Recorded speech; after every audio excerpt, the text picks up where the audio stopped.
What's love got to do with it? Today on the Fitness Freedom Podcast. Last night I watched the last episode of White Lotus season 3. And one, I want to talk about it. Two, it does tie in to today. I'm going to be talking about how relationships, particularly romantic partnerships, are connected and correlated to our relationships with food, exercise, and our bodies, and how we can approach them in a more healthy way. I'm not a relationships expert by any means, but I know a little bit, a lot of bit about relationships with exercise and eating and our bodies. So let's dive in. And if you haven't watched the last episode, or you want to watch this season and you haven't gone into it, I would say skip forward. If you don't want any spoilers, go forward like 5, 6 minutes and then pick up from there, okay? So when I watched this last episode, it's packed a lot for an hour and a half. And my conclusion, one thing that I concluded, and this is my own take on it, you might have a completely different one, and I think I even said it out loud to myself while I was watching it, is it's all about consciousness. So if you think about Sam Rockwell's character's monologue about, being seen, the different layers of wanting to be seen and who you are and how you see yourself and what your desires are, or the Buddhist talking about watching your thoughts and letting them come, or the whole theme of Buddhism, and everyone operating from their own stories, their own identities, whether they're true or not, whether they're harmful or not. You have Chelsea and her obsession with destiny, with Rick and believing that they're meant to be together. That's her story. Rick and his life being ruined by this man who killed his father, or the families, the Ratcliffes, and each of their identities around wealth and status, and even little Lachlan and his, people-pleasing tendencies and wanting to morph himself to make everyone happy, or that Greg Gary guy operating from his identity of power and making choices based on that. Of course, there are other angles to this story, but that's what I got from it.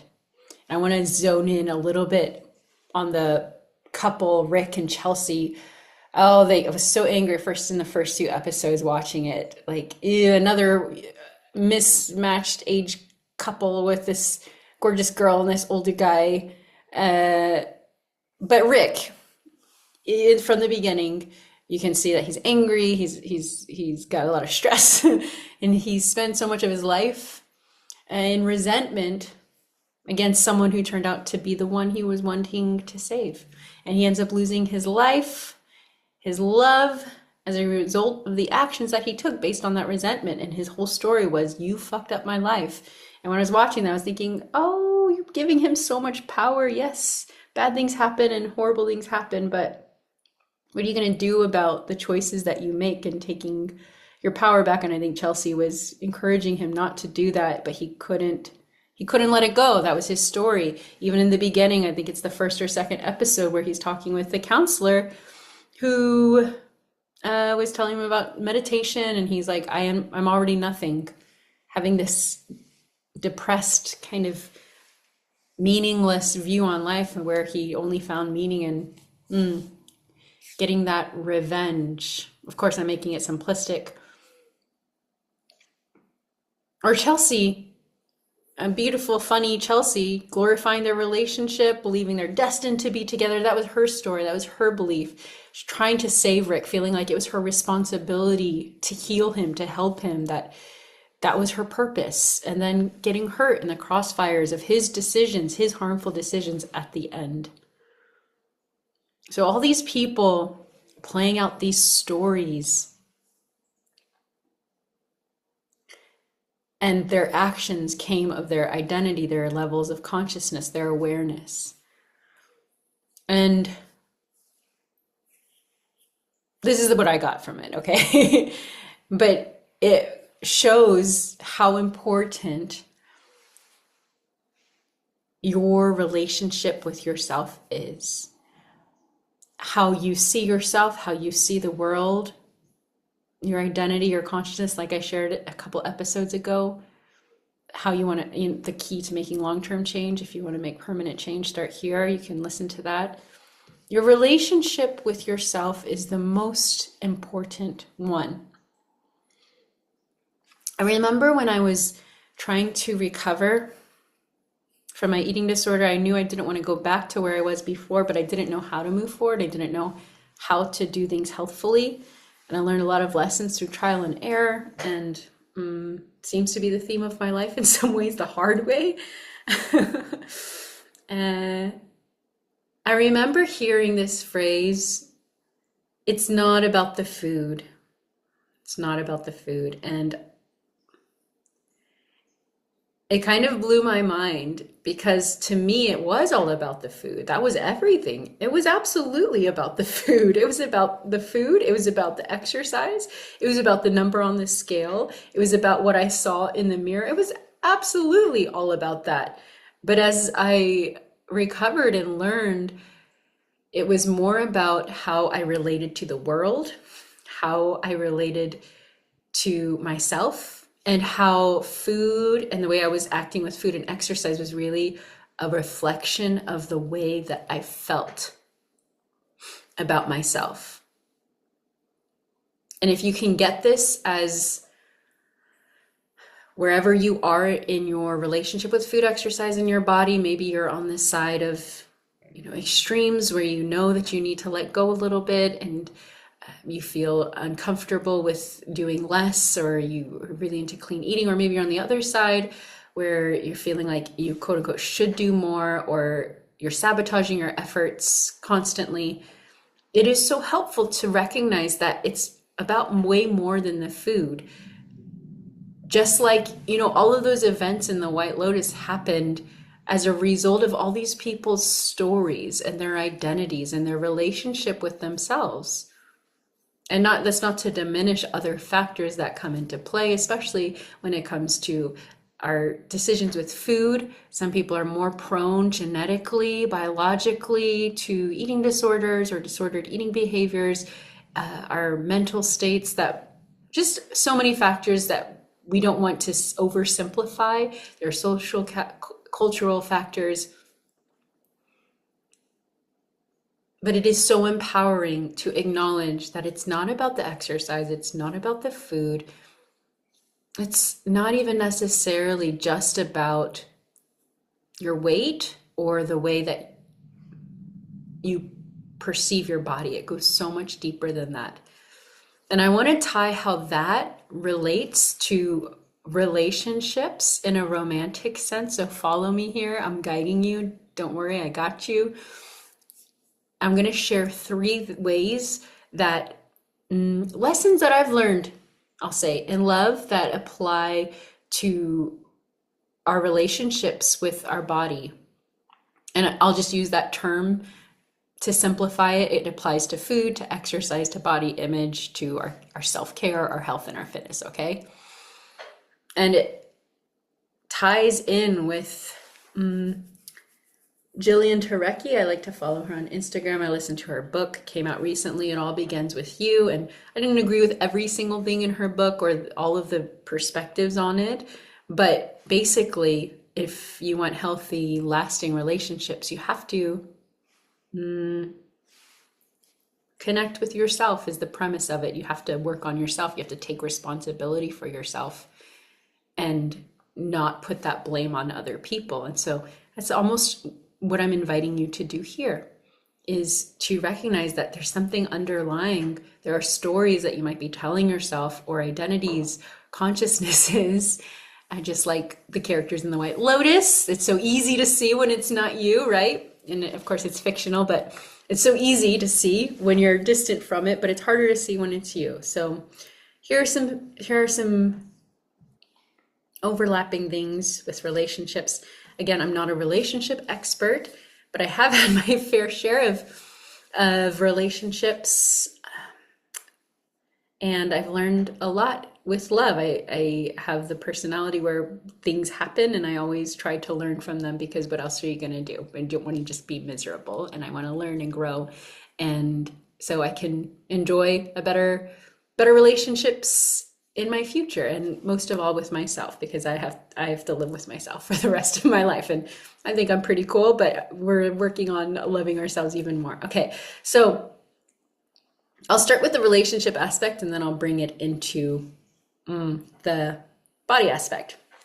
So one thing that I've learned is there's a difference between doing all the right things and the underlying embodiment of love.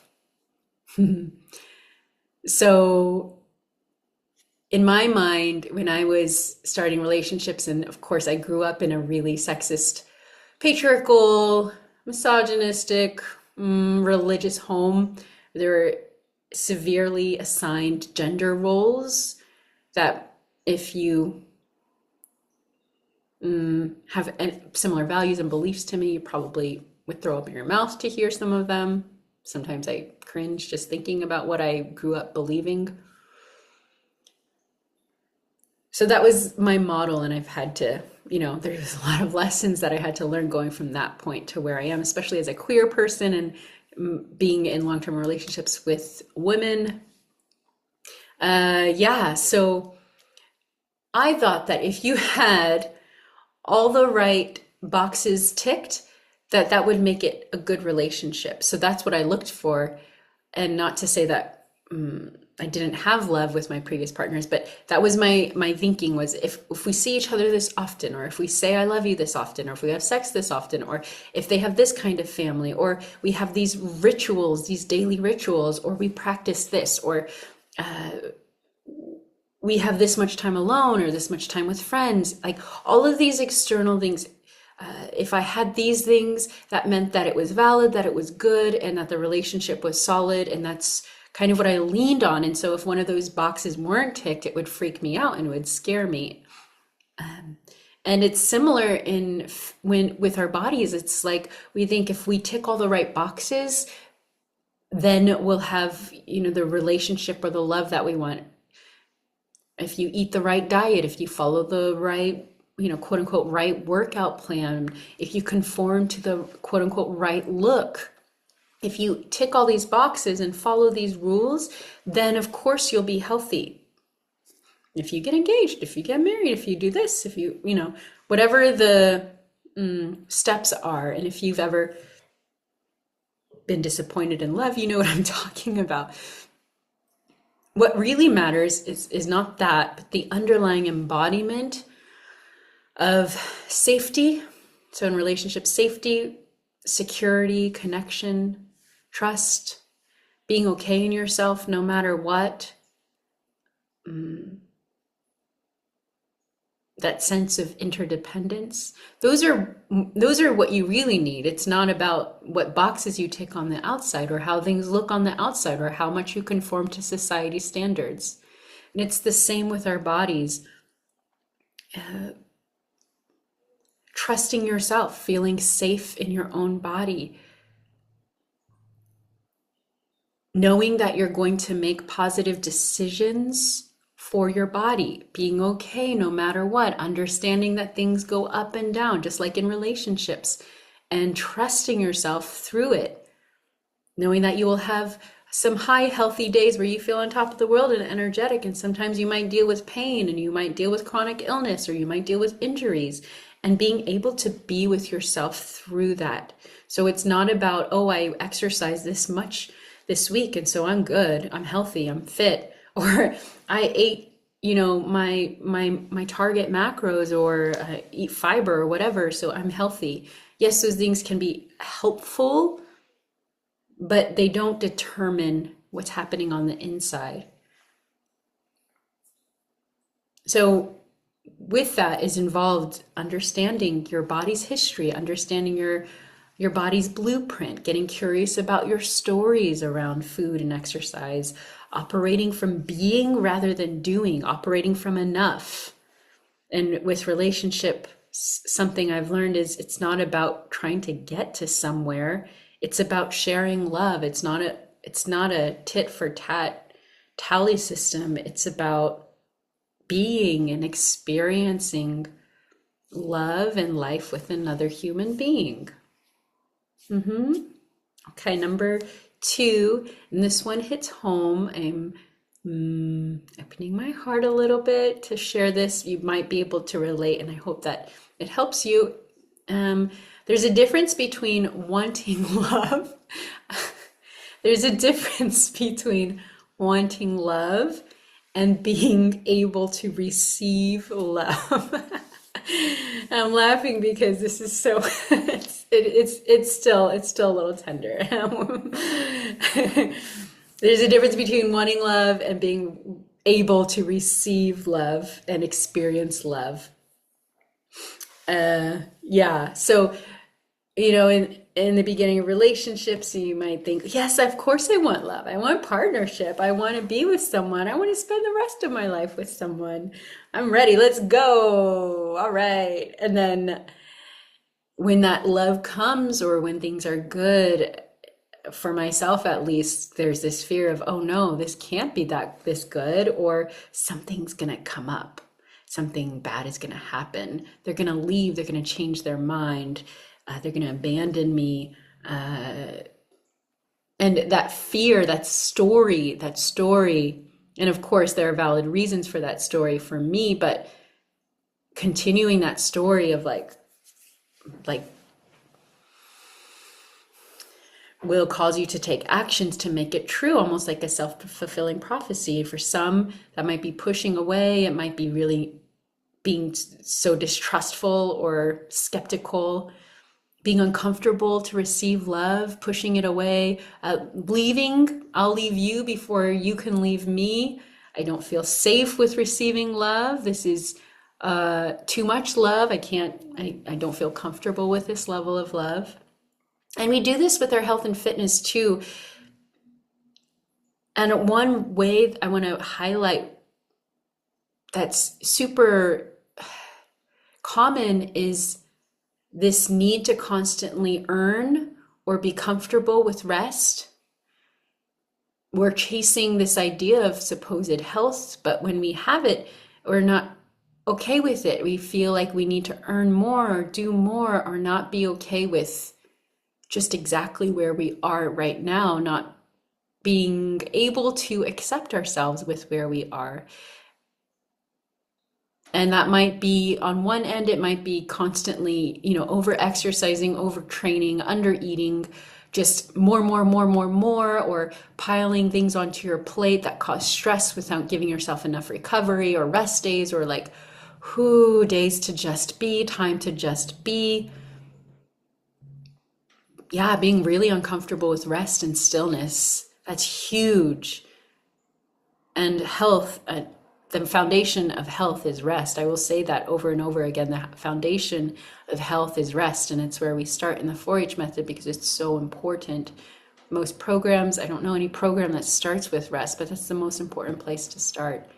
It's your capacity to receive good things without earning them or without suffering for them or without struggling for them. That is so important. And of course, in relationships, yes, you get to have a relationship. Do you deserve love? Yes. Do you deserve a healthy relationship? Yes. Do you have to suffer for it and struggle for it or prove it? No, you don't. You don't. Do you have to chase it? Do you have to convince? No, you don't. Same for fitness and health. And sometimes that might look like even sabotaging your efforts. So maybe you're like, I'm going to make these healthy changes and I'm going to do it. I really, really want change. And then you're doing great. And then you don't feel comfortable with that level of health. And I do recommend, if you are making changes, to always start small and focus on habits that you can sustain. But then it often leads to this like, I don't feel comfortable with this because my identity is not aligned. I don't see myself in this way. This is not the story I'm used to. So I'm going to go back to my old ways. Or sometimes we just outright just do what we know doesn't work. Even though it's not working for us, we'll keep doing it over and over again, even though evidence shows, say, for example, overtraining, your body is suffering, you're injured, you're sick. But you don't feel comfortable with with health, with thriving. Yeah, so this applies to both areas, but there's a difference between wanting love and receiving love, like the capacity to receive. There's a difference between wanting health and being able to experience real health. Your capacity to receive good things is where your power is. And it might feel uncomfortable. It might be something that you just kind of have to force yourself to do. In the 4-H method, we start with rest. And I tell heroes how it's more difficult than even training for a marathon or doing this extreme diet. It can be the most difficult thing to do. But when you undo those patterns, you open yourself up to so much more goodness. Okay, number 3, doing the right things versus the underlying embodiment and actually what's happening under the surface, not just ticking off those boxes. And number 2, wanting love versus receiving it. And number 3, listening to others versus trusting and connecting with yourself. And this kind of ties into number 1, I will say. But there's so much advice out there. There's so many voices and so much noise, especially this time in history with the internet and how many people there are in the world. There are so many voices telling us what's what to do. And it's great to get advice. I'm not dissing education. Education is so important. Scientifically backed research is so important. And there are wise, incredibly wise people out there who can help us. I am someone who loves learning and growing. So I've consumed a lot of like self-help stuff when I was younger, and when around my eating disorder, I consumed all this stuff around health and fitness, exercise, nutrition. I mean, I still do, but that was like where I learned this lesson of you need to trust yourself. And then it became business, and then it became relationship. Now lately, there's just so many voices about the red flags and you should do this and follow these steps. And as helpful as those things can be, or how they can shed a light, sometimes we need those outside voices to be like, oh, wait, something's off, like, or this is not okay.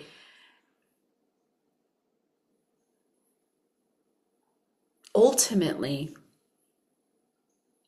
there needs to be a deep-seated connection with yourself and trust in yourself. Same relationships and body stuff.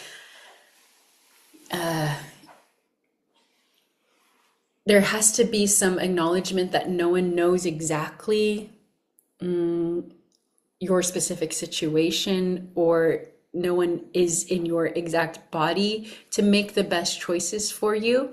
And I know that's scary, especially when we've been programmed to, listen to advice or follow what other people say or follow the rules, or we got to do these steps. I know it's challenging to do. It's almost like you're going against the culture. You're going against so much just to trust yourself. And of course, sometimes our fears can deceive us, like if you're anxiously attached, if you say, okay, I'm going to trust myself, you might be like, okay, I'm going to wait, wait forever to get a text back from this person, or avoidant and attached might be like, oh, I'm uncomfortable, I'm going to leave, or what. I mean, I'm simplifying, but of course there's a difference between like trusting your fears and trusting your core self. And I'm not encouraging trusting your fears. But you have to get to know that part of you. Deep connection with yourself. Same, especially, I'd say even more so for your body, is knowing there's this rich place inside of you that you can access. And when you get in touch with that and you build a relationship with that part of yourself, it becomes a lot easier to make decisions that are aligned with yourself, your values, your essence, and your desires. And with that, it requires connecting with with it in stillness and quiet, just being, like developing an actual relationship with yourself, which is where we start in the 4-H method. It starts with you and you. Before the outside stuff, it starts with the inside stuff. Because once you have the inside stuff, the outside stuff becomes better. And I'm learning, just currently, I'm learning to trust myself, to trust my desires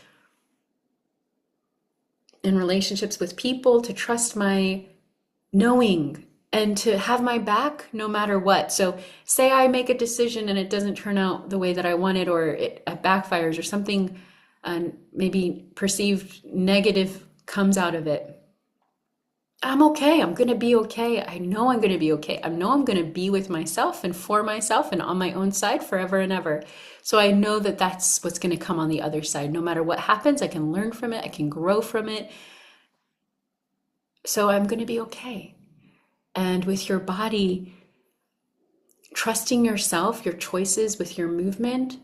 Yes, learn about science. Learn about how your body works. Learn about how nutrition science works. Yes, yes, yes. Those are all great things.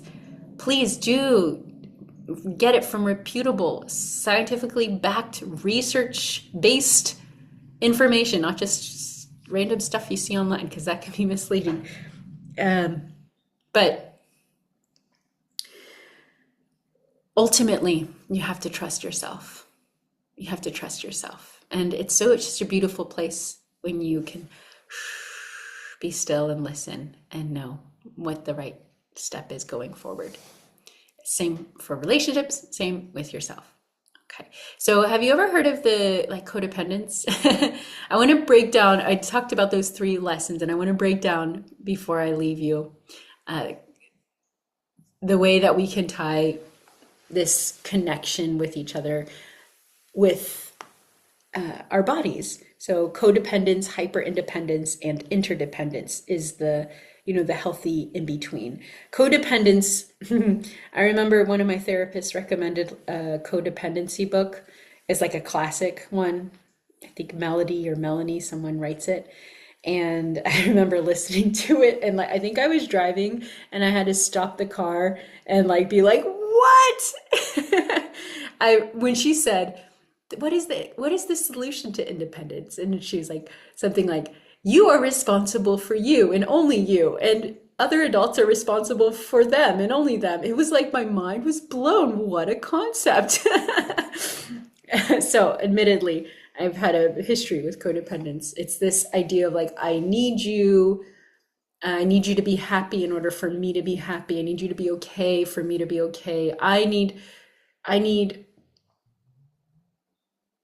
in order for me to be okay, you need to be okay. If you're not okay, then I'm not okay. And it's just there's no connection with yourself. It's just, this enmeshment, kind of entangling with someone else without roots and separation. It's codependence, almost like you're feeding off of each other, like a parasitic relationship. And what happens is, someone gets, not in a sexual way, someone gets eaten, someone is eating, and it's just, you consume each, it's just not healthy. Okay, maybe that was a poor analogy. The same thing with our bodies. We go to this place of, I need to lose weight to be okay. I need to exercise a certain amount in order to be okay. My body's needs don't matter. I just need to follow these things as long as I look okay on the outside, as long as I'm approved by these people or by society, then I am okay. It's almost like this codependent relationship. Then there's the other side, which is hyper independence, where it's I don't need you. I don't need you at all. I'm completely fine on my own. I don't need people. I don't need anyone. I've been through everything on my own and I've survived. And so I'm going to do this. And often maybe there's a cycle, right? You go from codependence to hyperdependence or vice versa, where, you've been burned one way, so you go to the other extreme.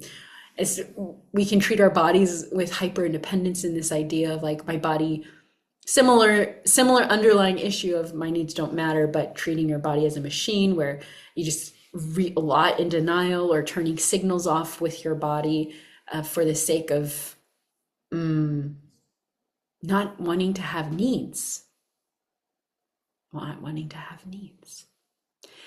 The sweet spot in between is I need me and my needs matter, and I need you and your needs matter. And this beautiful separation of two individuals not enmeshing or not pretending that they don't need each other, but supporting one another and adding to each other's lives and making each other's lives better. So with your body, I'm connected with my body. I understand my body, and I need food. I need movement. And how can I create a healthy relationship with these things that support my body? And how can I understand, food and exercise? How can I respect food and exercise? How can I appreciate it and how it supports me? And take responsibility for my actions and my choices in a way that is mutually beneficial for myself and for others and for the world around me. Interdependence. So everything starts with you. You are the center of your world. You're not the center of the world, but you're the center of your world. And you are connected with everything in the world. And the thing is that only you have the power to choose for you and connect with you, and no one else does. So if you want change, don't look to the outside, look to the inside. Yes, yes, yes, yes, yes. If you want to change food, I recommend not just looking at, okay, what diet do I need to follow, or what do I need to cut out, or how can I make these changes? Look inside to your relationship that you have with food. Same for exercise. Because when you can connect with your body first and connect in your relationship with yourself first, yes, you can learn information and learn how to take care of your body with respect and understanding and appreciation. But you're doing it from that place of embodiment. You're doing it from the place of being able to receive love and good things and health. You're doing it from that place of trusting your decisions. And I know it's a process. You may be someone who's in recovery from eating disorder. It might be something that you've experienced in the past. Maybe you've never dealt with it. Maybe you haven't even really dove into fitness in your life at all. But my encouragement to you is to start with yourself. And if you would like to do that, I would recommend, if you want to go all in, definitely join the 4-H method. We go really deep into things, and that's a beautiful place to journey. If you want something a little bit less invested and committed long term, there's some fears coming up around relationships. I don't want to commit. I don't want to. If you want to be more casual, if you want to be a little more casual, join the 30-day radical renewal. We go over a relationship with yourself, and you're just kind of like what I've been sharing, but more in depth with more practical tools, and your relationship with exercise, with food, and with others. It's all related. It's all connected. Knowing is one thing, putting it into practice is another. Making yourself accountable, even if it's just that commitment or if it's just that investment, is a completely different level. So if you're wanting and ready and excited to go to that next level, join the 30-day radical renewal, or come on in and join the 4-H method. So in all of this, my wish is for everyone listening here to enjoy healthy, happy relationships grounded in yourself with other healthy, happy people, and enjoy healthy relationships with our bodies and with food and with exercise. And may you never make a protein shake with unknown ingredients inside the blender, okay? And Yeah, maybe not all relationships are 100% destiny. Use your trust and your brain and be good to yourselves. Okay. I'm going to peace out. Talk to you soon.